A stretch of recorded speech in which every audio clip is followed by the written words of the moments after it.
ఓం శాంతి. మే 28వ తారీఖు 2024 ఉదయం మురళి. ఓం శాంతి. బాబ్దాదా మధువనము. ఈరోజు మధుర మహావాక్యాలు. బాబా చెప్తున్నారు, మధురమైన పిల్లలు, తండ్రి సర్వ సంబంధాల ప్రేమకు శాక్రీన్. ఈ ఒక్క మధురమైన ప్రియతముడిని స్మృతి చేస్తే బుద్ధి అన్ని వైపుల నుండి తొలగిపోతుంది. ప్రశ్న: కర్మాతీతులుగా అయ్యేందుకు సహజ పురుషార్థము లేక యుక్తి ఏది? జవాబు: సోదర దృష్టిని పక్కా చేసుకునే పురుషార్థము చేయండి. బుద్ధి ద్వారా ఒక్క తండ్రిని తప్ప మిగిలినవన్నీ మర్చిపోండి. ఏ దేహధారీ సంబంధము గుర్తు రాకూడదు. అప్పుడు కర్మాతీతులుగా అవుతారు. స్వయాన్ని ఆత్మ భాయి అని భావించాలి. ఇదే పురుషార్థపు గమ్యము. భాయి అని భావించినందున దేహదృష్టి, వికారీ ఆలోచనలు సమాప్తమైపోతాయి. ఓం శాంతి. డబల్ ఓం శాంతి. డబల్ ఎలా అవుతుంది? డబల్ ఎలా అవుతుందో పిల్లలైన మీ బుద్ధిలో మాత్రమే ఉంది. తండ్రి కూడా కూర్చొని పిల్లలకు మాత్రమే అర్థం చేయిస్తారు. మొట్టమొదట తండ్రిపై నిశ్చయం ఉండాలి. వీరు తండ్రి, టీచర్, గురువు కూడా అయ్యారు. లౌకికంలో అయితే వేరువేరుగా ఉంటారు. టీచర్ వద్దకు యువ వయస్సులో వెళ్తారు. గురువు వద్దకు 60 సంవత్సరాల తర్వాత వెళ్తారు. వీరు వచ్చినప్పుడు ముగ్గురి సేవలను ఒక్కరే చేస్తారు. పిల్లలు, పెద్దలు అందరూ చదువుకోవచ్చని అంటారు. పిల్లల మెదడు చాలా చురుకుగా ఉంటుంది. చిన్న పెద్ద అందరూ జీవాత్మలే అని అర్థం చేయిస్తున్నారు. ఆత్మ జీవములోకి ప్రవేశిస్తుంది. ఆత్మ మరియు జీవము రెండింటికి భేదముంది కదా. ఇక్కడ పిల్లలైన మీకు ఆత్మ పరమాత్మల జ్ఞానం ఇవ్వబడుతుంది. ఆత్మ ఏమో అవినాశి. శరీరము ఇక్కడ భ్రష్టాచారము ద్వారా జన్మిస్తుంది. అక్కడ భ్రష్టాచారమనే పేరే ఉండదు. అది సంపూర్ణ నిర్వికారి ప్రపంచమని మహిమ చేయబడుతుంది. శ్రేష్టాచారము, భ్రష్టాచారము 2 పదాలున్నాయి కదా. ఈ విషయాలన్నీ తండ్రే అర్థం చేయిస్తున్నారు. ఆత్మలమైన మమ్మల్ని తండ్రి చదివిస్తున్నారని పిల్లలకు పక్కాగా నిశ్చయం ఉండాలి. తండ్రి వచ్చేదే పురుషోత్తమ సంగమయుగములో. అందువలన కనిష్టము నుండి పురుషోత్తమునిగా తయారు చేస్తారని రుజువు అవుతుంది. ఈ ప్రపంచమే కనిష్టంగా తమోప్రధానంగా ఉంది. దీనిని రౌరవ నరకమని అంటారు. ఇప్పుడు మనము వాపస్ వెళ్ళాలి. వాపస్ వెళ్ళాలంటే స్వయాన్ని ఆత్మగా భావించండి. తండ్రి తీసుకెళ్లేందుకు వచ్చారు. మనమంతా భాయి. ఇది పక్కాగా నిశ్చయము చేసుకోండి. ఈ దేహము ఉండనే ఉండదు. ఆ తర్వాత వికారీ దృష్టి సమాప్తమైపోతుంది. ఇది చాలా గొప్ప గమ్యము. ఈ గమ్యానికి చాలా కొద్ది మంది మాత్రమే చేరుకుంటారు. చాలా శ్రమతో కూడిన పని. చివరిలో ఏ వస్తువు గుర్తు రాకూడదు. దీనినే కర్మాతీత అవస్థ అని అంటారు. ఈ దేహము కూడా వినాశి. దీని నుండి కూడా మమకారము తొలగిపోవాలి. పాత సంబంధాలలో మమకారం ఉంచరాదు.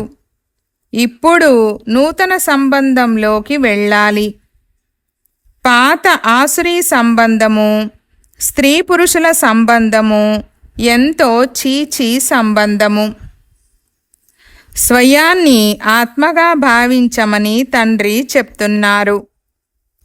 ఇప్పుడు వాపస్ వెళ్ళాలి.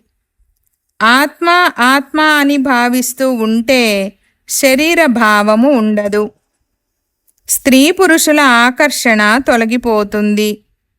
అంత్యకాలములో స్త్రీని స్మరిస్తే స్త్రీ చింతనలో మరణిస్తే అని రాసి కూడా ఉన్నారు. అందుకే అంతిమ సమయంలో నోట్లో గంగాజలం ఉండాలి. కృష్ణుడి స్మృతి ఉండాలని అంటారు. భక్తి మార్గములో అయితే కృష్ణుడి స్మృతి ఉంటుంది. కృష్ణ భగవానువాచ అని అంటారు. ఇక్కడైతే తండ్రి చెప్తున్నారు, మీ దేహాన్ని కూడా గుర్తు చేసుకోరాదు. స్వయాన్ని ఆత్మగా భావించండి. మిగిలిన అన్ని వైపుల నుండి మనసును తొలగిస్తూ పోండి. సర్వ సంబంధాల ప్రేమ ఒక్కరితోనే ఉంచండి. వారు శాక్రీన్ వంటి వారు. అన్ని సంబంధాల మధురత, అందరి ప్రియుడు కూడా వారొక్కరే. కానీ భక్తి మార్గంలో ఎన్నో పేర్లను పెట్టేశారు. భక్తి విస్తారము చాలా ఎక్కువగా ఉంది. యజ్ఞము, తపస్సు, దానము, తీర్థస్థానము, వ్రతాలు చేయడం, శాస్త్రాలను చదవడం ఇవన్నీ భక్తి మార్గపు సామగ్రి. జ్ఞాన మార్గములో ఏ సామగ్రి లేదు. ఇది కూడా ఇతరులకు అర్థం చేయించేందుకు మీరు నోట్ చేసుకుంటారు. మీరు రాసిన కాగితాలు మొదలైనవేవీ ఉండవు. తండ్రి అర్థం చేయిస్తున్నారు, పిల్లలు, మీరు శాంతిధామము నుండి వచ్చారు. శాంతిగానే ఉండేవారు. శాంతి సాగరుల ద్వారా మీరు శాంతి పవిత్రతల వారసత్వము తీసుకుంటారు. ఇప్పుడు మీరు వారసత్వము తీసుకుంటున్నారు కదా, జ్ఞానము కూడా తీసుకుంటున్నారు. మీ హోదా మీ ముందే నిలబడి ఉంది. ఈ జ్ఞానాన్ని తండ్రి తప్ప ఇతరులెవ్వరూ ఇవ్వలేరు. ఇది ఆత్మిక జ్ఞానము. ఆత్మిక తండ్రి ఆత్మిక జ్ఞానాన్ని ఇచ్చేందుకు ఒక్కసారి మాత్రమే వస్తారు. వారిని పతిత పావనుడని అంటారు. ఉదయమే కూర్చొని పిల్లలకు డ్రిల్లు చేయిస్తారు. వాస్తవానికి దీనిని డ్రిల్ అని కూడా అనరాదు. తండ్రి కేవలం చెప్తున్నారు, పిల్లలు, స్వయాన్ని ఆత్మగా భావించి నన్ను స్మృతి చేయండి. ఎంతో సులభమైనది. మీరు ఆత్మలు కదా. ఎక్కడి నుండి వచ్చారు? పరంధామము నుండి. ఈ విధంగా ఎవ్వరూ అడగరు.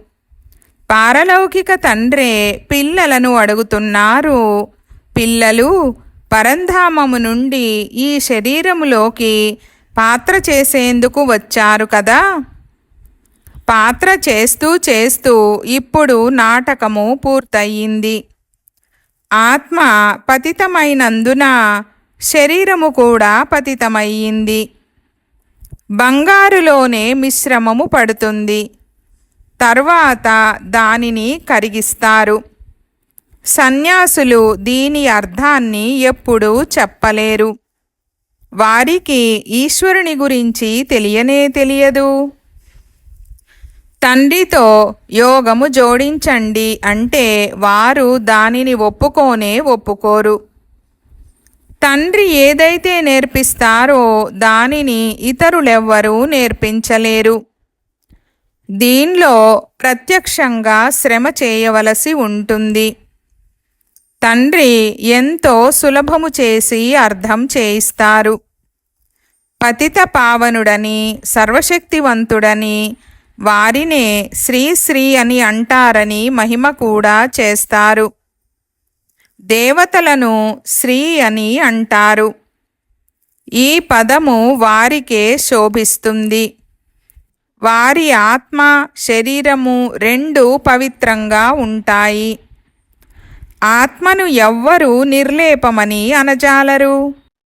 ఆత్మనే 84 జన్మలను తీసుకుంటుంది. కానీ మనుషులకు తెలియని కారణంగా అధర్మస్థులుగా అయ్యారు. ఒక్క తండ్రే వచ్చి ధర్మస్థులుగా తయారు చేస్తారు. రావణుడు అధర్మస్థులుగా చేస్తాడు.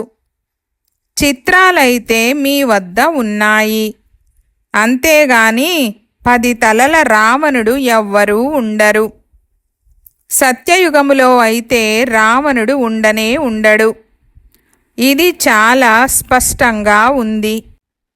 కానీ ఎవరైతే వింటారో వారు మాత్రము ఇక్కడి అంటుకట్టబడిన మొక్కలే అని బాబా చెప్తారు. కొంతమంది కొంచెమే వింటారు, కొంతమంది చాలా వింటారు. భక్తి మార్గములో ఎంత విస్తారముందో చూడండి. అనేక ప్రకారాల భక్తులుంటారు. అపహరించుకొని పోయారని ముందే విని ఉన్నారు. శ్రీకృష్ణుడి గురించి కూడా ఎత్తుకుపోయాడని అంటారు కదా. అటువంటి కృష్ణుణ్ణి ఎందుకు ప్రేమిస్తారు, ఎందుకు పూజిస్తారు? అందుకే తండ్రి కూర్చొని అర్థం చేయిస్తున్నారు. కృష్ణుడు మొట్టమొదటి రాకుమారుడు. వారు ఎంతో బుద్ధివంతుడుగా ఉంటారు. మొత్తం విశ్వానికంతటికీ యజమాని. మరి అటువంటి వారు తక్కువ బుద్ధి గలవారిగా ఉంటారా? అక్కడ వారికి మంత్రి మొదలైన వారు ఉండరు. వారికి సలహా తీసుకునే అవసరమే ఉండదు. సలహా తీసుకునే సంపూర్ణులుగా అయ్యారు. మళ్ళీ సలహా ఏం తీసుకుంటారు? మీరు అర్ధకల్పము ఎవరి సలహా తీసుకునే అవసరము లేదు. స్వర్గము, నరకము అనే పేర్లు కూడా విన్నారు. ఇది స్వర్గమని భావించేవారు రాతి బుద్ధి కలవారు. ఇక్కడ మాకు ధనము, భవనాలు మొదలైనవి ఉన్నాయి కనుక ఇదే స్వర్గమని అనుకుంటారు. కానీ స్వర్గమంటే నూతన ప్రపంచమని మీకు తెలుసు. స్వర్గములో అందరూ సద్గతిలో ఉంటారు. స్వర్గము, నరకము రెండూ కలిసి ఉండనే ఉండవు. స్వర్గమని దేనినంటారో, దాని ఆయువు ఎంతో మొదలగు విషయాలన్నీ తండ్రి మీకు అర్థం చేయించారు. ప్రపంచమేమో ఒక్కటే.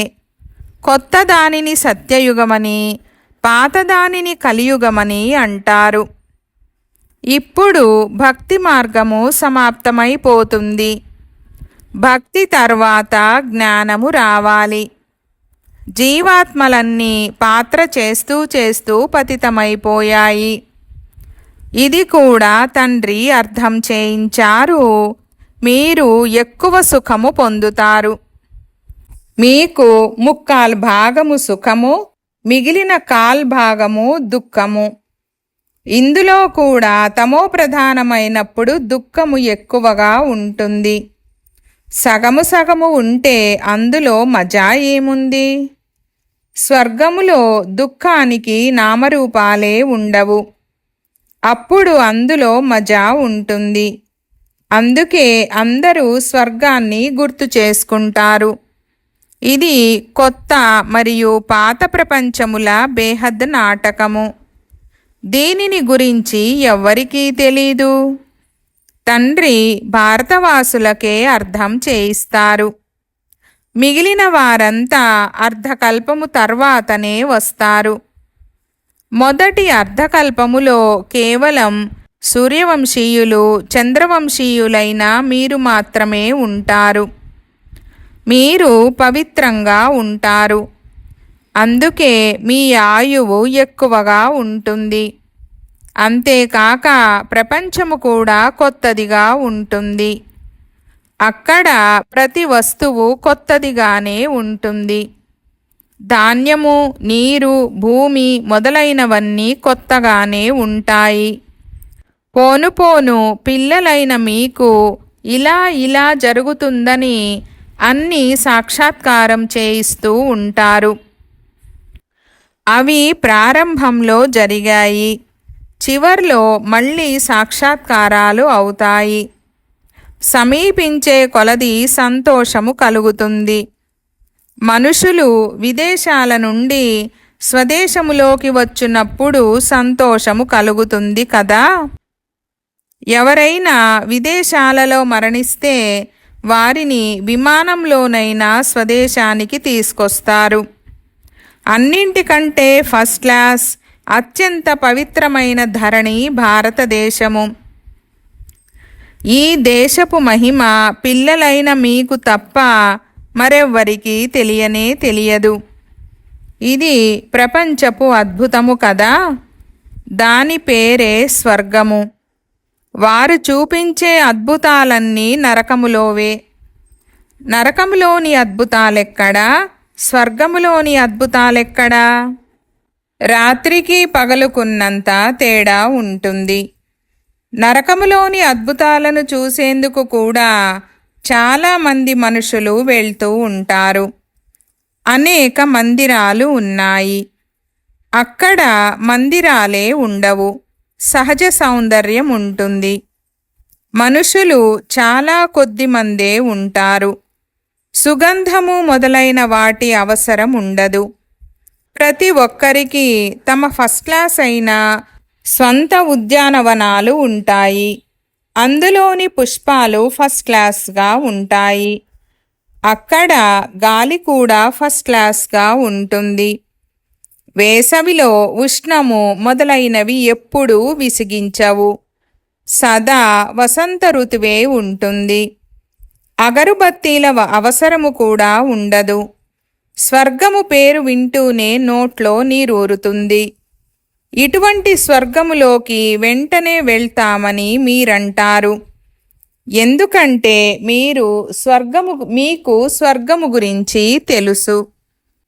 కానీ మళ్ళీ ఇప్పుడు మనము అనంతమైన తండ్రి జతలో ఉన్నాము. తండ్రే చదివిస్తున్నారు. ఇటువంటి అవకాశము మళ్ళీ లభించదని మనసు చెప్తుంది. ఇక్కడ మనుషులు మనుషులను చదివిస్తారు. అక్కడ దేవతలు దేవతలను చదివిస్తారు. ఇప్పుడిక్కడ తండ్రి స్వయంగా చదివిస్తారు. రాత్రికి పగలుకున్నంత తేడా ఉంది.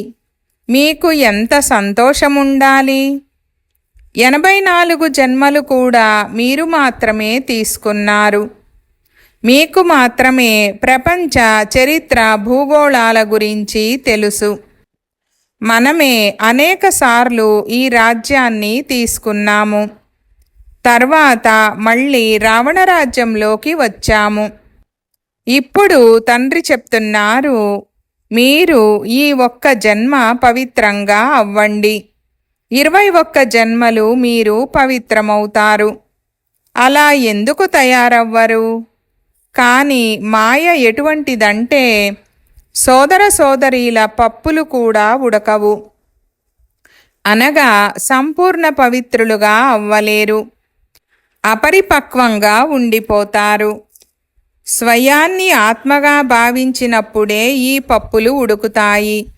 అనగా పవిత్రంగా అవుతారు. దేహభావము తొలగిపోవాలి.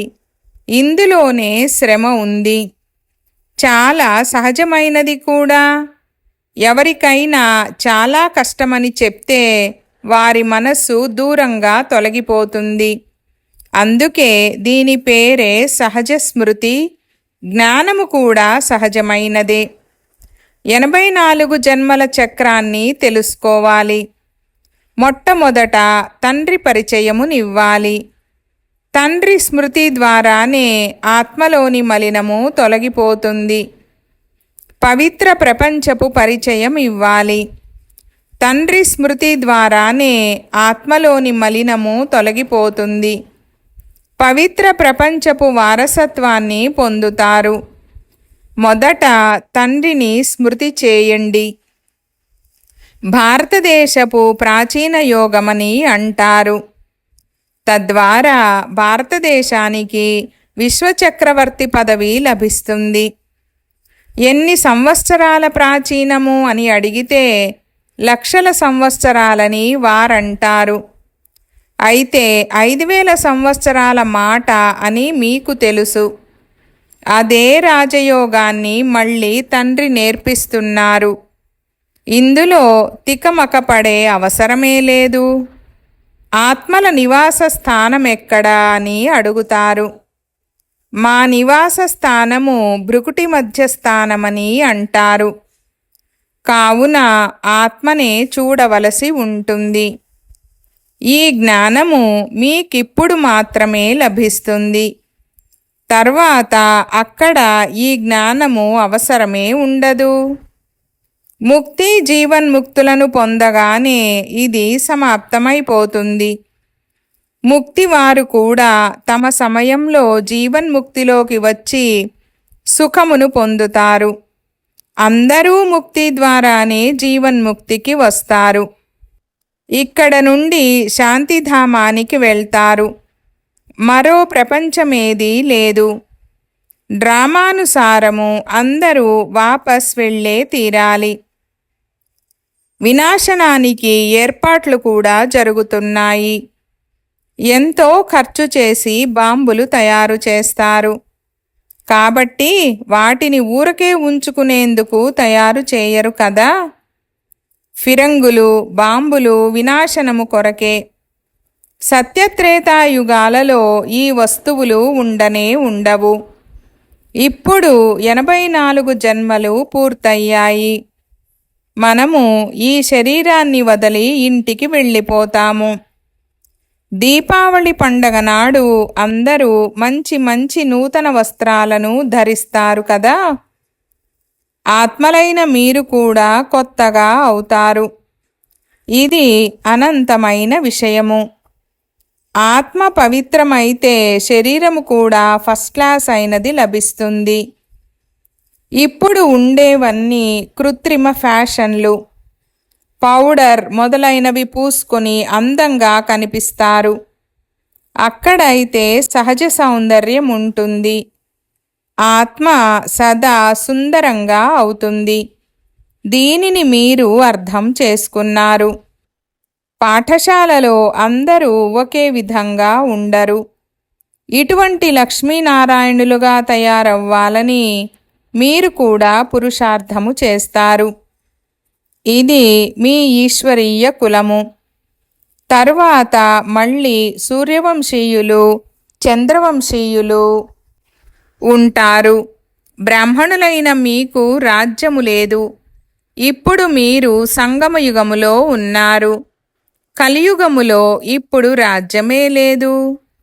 ఏవో కొన్ని రాజ్యాలు మిగిలి ఉన్నాయి. పూర్తిగా లేకుండా ఎప్పుడూ ఉండదు. ఇప్పుడు మీరిలా లక్ష్మీనారాయణులుగా తయారయ్యేందుకు పురుషార్థము చేస్తున్నారు. ఆత్మలైన మనమంతా భాయి భాయి.